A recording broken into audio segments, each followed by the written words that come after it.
Hi guys, I'm here today in my little special place. So this is a Castor Oralia tree, and I'm starting to learn what's over here in these woods. A lot of unusual trees actually, I didn't realize were here before. Anyway, I just want to leave you with some thoughts today. So there was a lot of talk, you know, Trump kept talking about all these MS-13 members and, you know, sending them off to El Salvador, and guys being sent just because they have tattoos that are not MS-13 tattoos. But I decided to look at those for myself, and I won't go into too much detail about it, but you'll see yourself the signs and the symbols, what's going on there and who they really work for.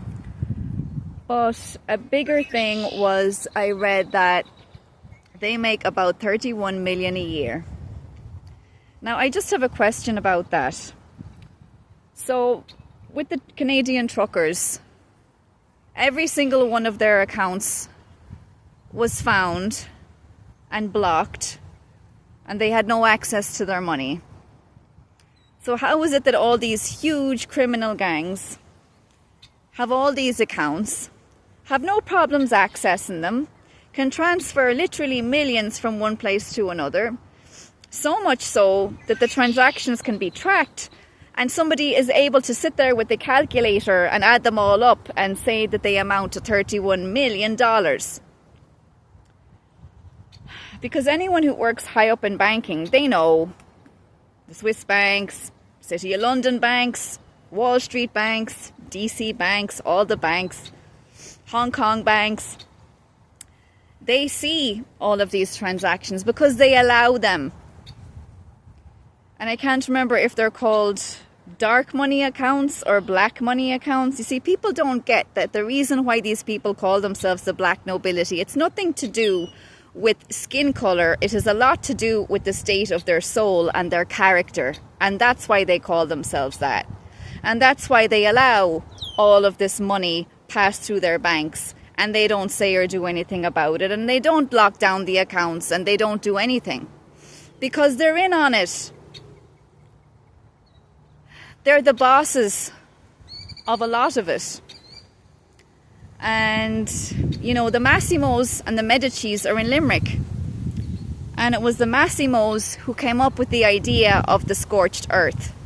You know, going to the land of your enemies and just burning it all down to fuck. Leaving nothing alive.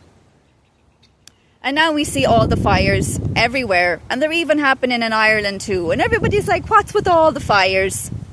Janie lads, I don't know. It could be, it just could be that the ones that are living among you down there in Limerick are telling people to set the fires, the same as they did 2,000 years ago. From their castle that's in the Vatican City, that's been there for millennia. Go and start looking up all of the castles in Europe that are owned by these families and are still standing after 2 world wars. And not one of them had even much as a bullet shell casing land near any of them. I mean, there are miracles, and then there are real miracles. How miraculous. Not one enemy bomber accidentally dropped a bomb near any of them.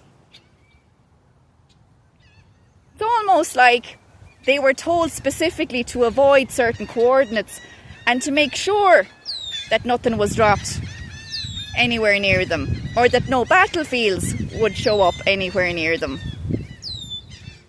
So if you don't understand at this point that everything is banking, I really don't know what else to tell you. I saw a video the other day of attorneys who got busted on a Zoom call to each other about how they take their kickback money for taking kids from families through ACS, and where they were stashing it. One guy was talking about putting it into his trust account, and how they should set up an LLC called Cash for Kids. And everybody had a great laugh. Oh, they thought it's hysterical. So those are your legals.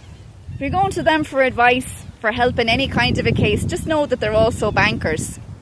And they're laughing at you behind your back and taking your hard-earned money and putting it in these little side accounts for themselves, because that's all they care about. So there's no law, only banks. There's no governments, only banks.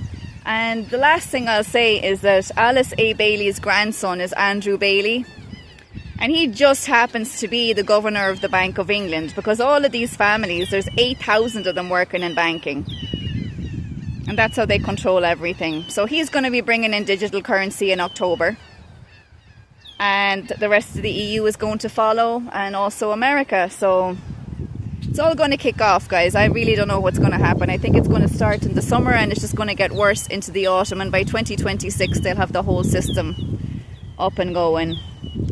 And there really isn't any more to say except for get your shit together now. And if you need tools, make sure you have hand tools.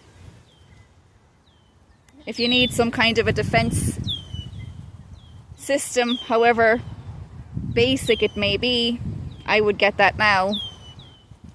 Because even buying a feckin' kitchen knife, you might have problems doing that, depending on who you are when they set this up. So that's all I have to say. Let's just enjoy the view while we can, the time that's left.